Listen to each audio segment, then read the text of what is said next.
역시 오늘 제가 말씀드린 게 정확했네요. 공자님 앞에 문자를 썼고 제대로 공자님을 만났습니다. 오늘 그 표현이 건국이념이라기보다는 건국의 어떤 건국 과정에서 중추적인 그런 사건이랄지 영향력을 미친 그런 걸로 봐야 되는데, 건국 이념이라고 그 속에 들어갔다는 것은 좀 한미동맹이 건국 이념에 들어갔다고 하는 것은 좀 그렇습니다. 그러나 이제 그것도 억지로 갖다 붙이려면 붙일 수는 있습니다.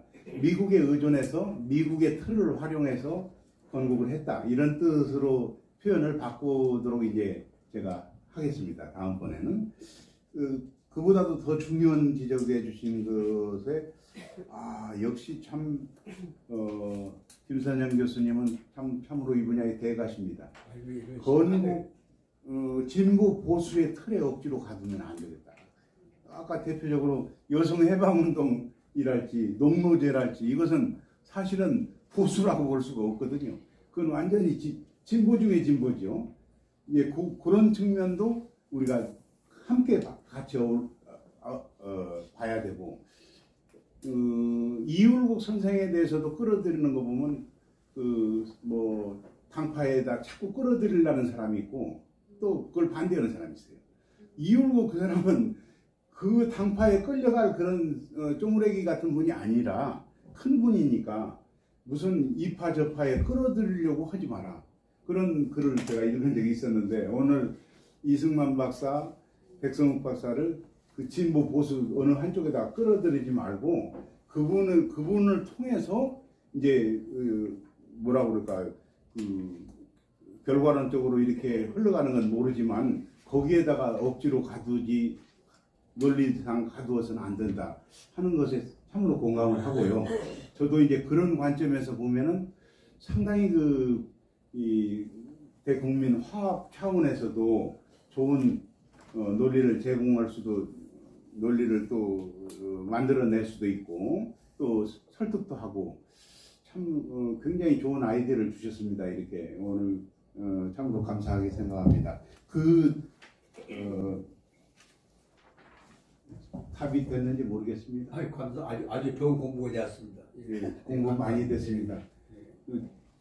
말씀하신 세 가지 사항에 대해서 전적으로 공감을 하고, 표현을 미국 중심으로 한 건 사실이죠. 그래서 이제 기독교조차도 이렇게 받아들이지 않냐. 그래서 기독교 입국 뭐 이렇게 쓰기도 하는데 저는 그렇게 쓰고 싶지는 않았습니다. 그래서 이제 한미동맹을 썼는데, 한미동맹보다는 이제 미국의 건국의 틀이랄지 미국의 영향을 많이 받았다는 그런 적절한 어떤 표현을 찾아보겠습니다. 감사합니다. 하나 잠깐 더 드리겠습니다. 짧게 하나. 지금 김 박사께서 이렇게 한 이 페이퍼예요. 서론의 2페이지입니다. 2페이지 보면은 위에서 5째 줄인데 이승만 박사가 이렇게 그 발췌 개헌 안 하고 사후 서입이 나오거든요. 근데 제가 뭐 결론 먼저 했어요. 나도 정책을 공부했는데 이승만 박사가 이것만 안 하고 조지 워싱턴처럼 초대 대통령처럼 딱 입이 끝나고 나가버렸다 그런다고 하면 전 세계적으로 추앙받는 위대한 정치인이 됐다는 게 인식입니다.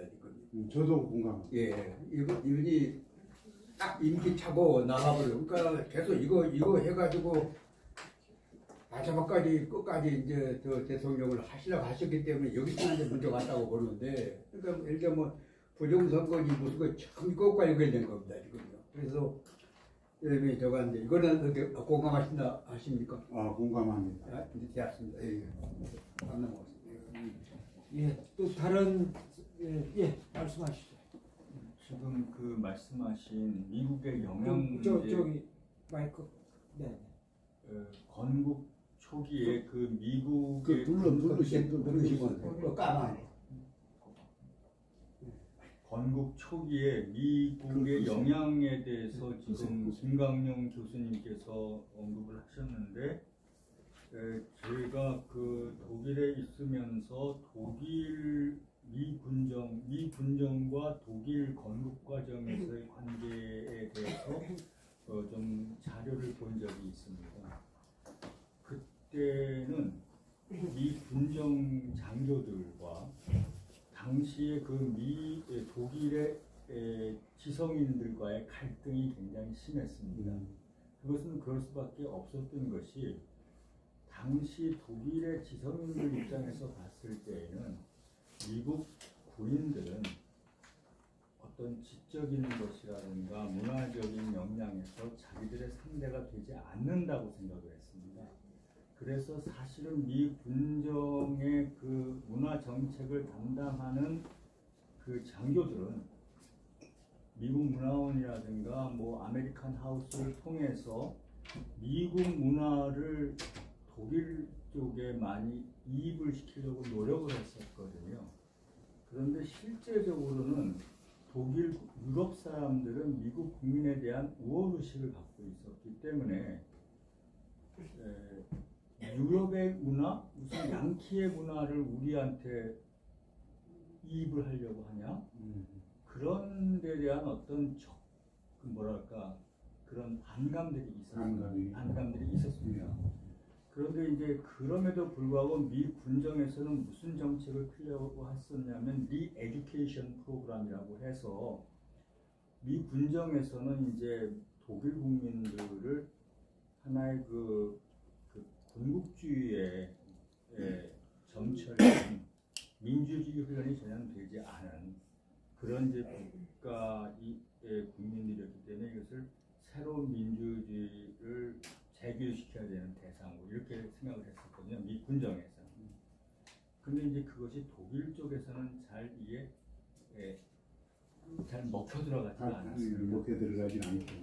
그랬는데 한국에서는 제가 추측해 보기에는 생각보다 굉장히 많이 잘 먹혀 들어갔을 거라고. 상대적으로 그러니까 한국에서의 미 군정과 독일에서의 미 군정을 비교해 봤을 때 미 군정 입장에서는 한국의 어떤 건국 과정에서는 저항 의식이 덜했을 거다 이렇게 생각이 드는 입장이거든요. 근데 이제 건국 이후에 두 나라를 이렇게 비교해 보면 우리 같은 경우에는 건국 이전에 우리나라의 어떤 고유한 정체성이 있었지 않았겠습니까? 그리고 독일도 그 나름대로의 정체성이 있었겠죠.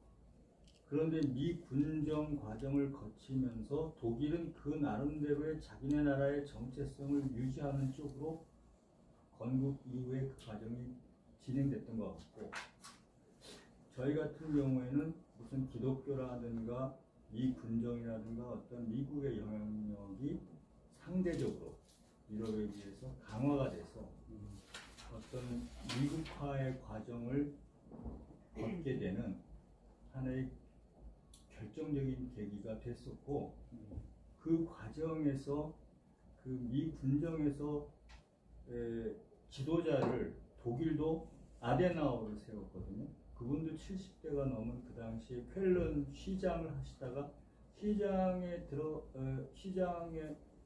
되겠다가 낙선하신 분이었어요. 나이가 많으셨고, 이승만 대통령도 그때 나이가 많으셨고, 그런데 이제 또 자체 건국 과정에서는 국민들의 추앙을 받는 정치가 있었습니다. 그런데 그것은 제가 보기에는 미 군정의 영향을 통해서 미 군정의 뜻대로 지도자를 세우게 된 것이죠. 그 과정에서 제가 아쉬운 것은 역사의 가정이라는 건 없지만 건국 과정에서 미국의 영향력이 지금처럼 절대적이지 않았다면 지금 우리 사회는 어떻게 변했을까라는 게 제 사실은 관심입니다.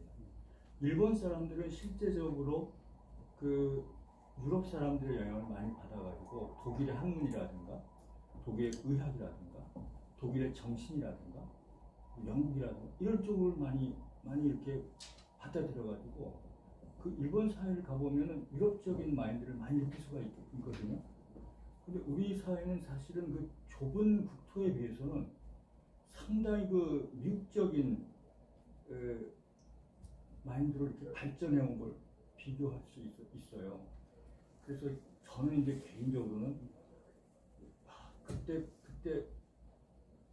우리의 그 정체성이 조금 더 지켜졌더라면 어떤 나라가 됐었을까 그런 점이 상당히 궁금합니다.